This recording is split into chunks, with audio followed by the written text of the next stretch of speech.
तो दोस्तों कैसे हैं आप सभी। उम्मीद करता हूं कि आप सभी लोगों की हिंदी की परीक्षा बहुत ही अच्छी गई होगी।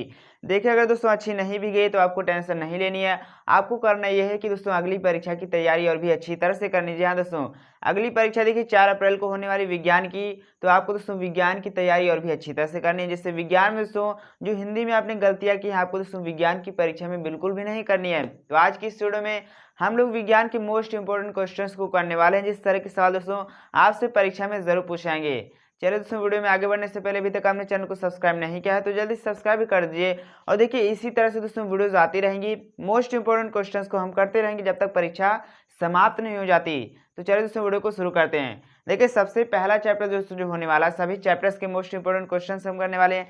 सबसे पहला चैप्टर रासायनिक अभिक्रियाएं एवं समीकरण। आइए दोस्तों उसका सबसे पहला सवाल देखते हैं। चलिए दोस्तों सबसे पहला सवाल देखते हैं जो कि आपसे पूछा जा सकता है, क्योंकि ये सवाल दोस्तों हर साल पूछा ही जाता है।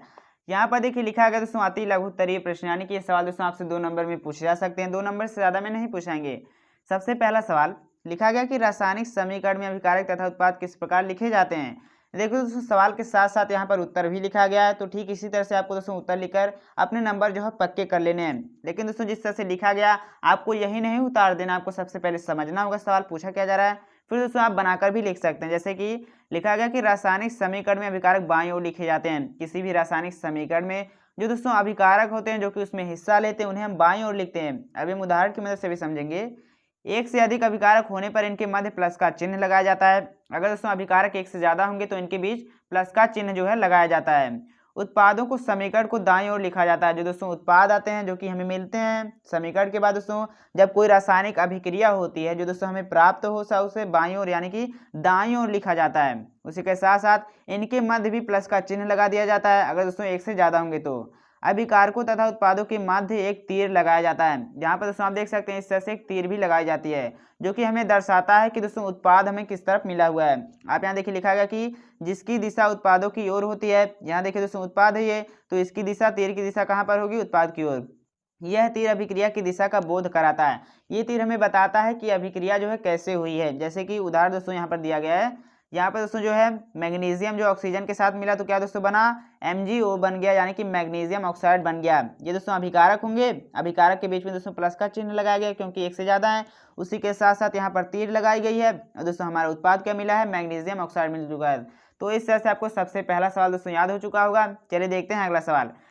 दोस्तों दूसरा पार्ट हमारा आम्ल क्षार एवं लवण। आइए उसका एक प्यारा सा सवाल देखते हैं। यहाँ से दोस्तों दूसरा सवाल आपसे उठ के आ सकता है। आपके सामने लिखा गया है 7वां सवाल। देखिए बिल्कुल ध्यान से, आश्रित जल विद्युत का चालक क्यों नहीं होता जबकि वर्षा का जल होता है। हमें बताना है कि आश्रित जल विद्युत का चालक क्यों नहीं होता है जबकि वर्षा का जल तो होता है। देखिए अगर आपसे दोस्तों सवाल पूछा जाता है तो आपको लिखना है कि इस तरह से आपके सामने लिखा गया है, आश्रित जल विद्युत का चालक नहीं होता जबकि वर्षा का जल होता है, क्योंकि आश्रित जल में H+ आयन अलग नहीं होते हैं जबकि वर्षा के जल में H+ आयन आसानी से अलग हो जाते हैं।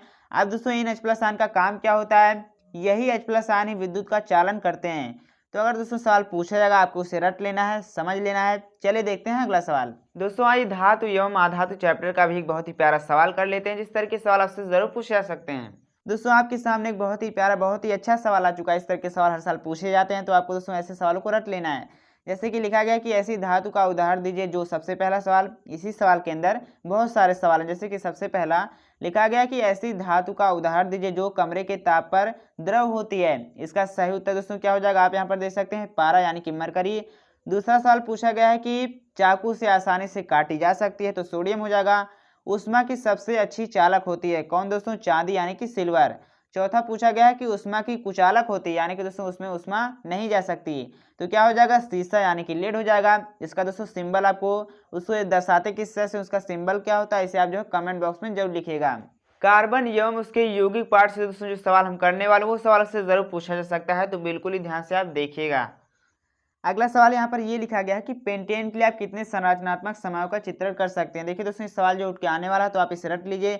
बाकी देखिए नाम दोस्तों बदल दिया जा सकता है, पेंटेन के अलावा दूसरा भी दिया जा सकता है, तो आपको पता होना चाहिए कि कितने जो है संरचनात्मक समूहों का चित्रण किया जा सकता है। जैसे कि इस सवाल का उत्तर दोस्तों क्या हो जाएगा, पेंटेन के लिए 3 संरचनात्मक समूहों का चित्रण किया जा सकता है। जैसे कि सबसे पहला दोस्तों बहुत ही सिंपल जो कि हम सभी जानते ही हैं।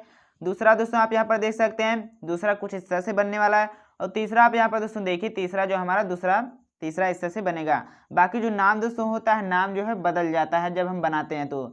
आप जो इस सवाल को दोस्तों रट लीजिए, सीख लीजिए कि किस तरह से हम करते हैं, फिगर दोस्तों बनाते हैं, क्योंकि पूछ लिया जाएगा बनाकर दिखाइए, तो इस तरह से आपको बनाने होंगे। और जानते हैं दोस्तों, इस सवाल जो 4 नंबर में पूछा गया है, तो आपको पता होना चाहिए कि इस तरह के सवाल ज़्यादा नंबर में पूछे जाते हैं। दोस्तों तत्वों का वर्गीकरण, आइए यहाँ से एक प्यारा सा सवाल कर लेते हैं। जल्दी से दोस्तों इस सवाल को भी रट लीजिए, सीख लीजिए, अच्छी तरह से सीख लीजिए, क्योंकि देखिए या तो दोस्तों यही सवाल पूछ लिया जाएगा या फिर आपसे नामकरण कहने के लिए कह दिया जाएगा। तो आपको पता होना चाहिए, क्या दोस्तों पता होना चाहिए। सवाल लिखा गया कि अल्कोहल, एल्डिहाइड, कीटोन तथा कार्बोक्सिलिक समूह के सूत्र लिखिए। हमें दोस्तों सूत्र लिखने हैं। तो अल्कोहल का क्या हो जाएगा दोस्तों, OH हो जाएगा, एल्डिहाइड का CHO, और कीटोन का दोस्तों इस तरह से हो जाएगा। आपको कमेंट बॉक्स में दोस्तों ये लिखना है कि कीटोन जो है कहाँ पर लगाया जाता है, बीच में लगता है, फिर दोस्तों आरी लगता है यानी कि बगल में लगता है, या फिर दोस्तों बीच में लगता है। आपको दोस्तों कमेंट बॉक्स में जरूर लिखना है। उसी के साथ साथ यहाँ पर देखिए लिखा गया कार्बोक्सिलिक का COOH। ये दोस्तों आपको याद होने चाहिए, क्योंकि देखिए या तो दोस्तों यही सवाल पूछ लिया जाएगा या फिर आपसे नामकरण कहने के लिए कहा जाएगा। तो अगर आपको ये पता होगा तो आप दोस्तों बहुत ही आसानी से कर लीजिएगा। अगला सवाल दोस्तों यहाँ पर बहुत ही प्यारा लिखा गया है कि आपके अनुसार उत्कृष्ट गैसों को अलग समूह में क्यों रखा गया। अगर सवाल पूछा जाएगा तो आपको दोस्तों लिखना क्या है।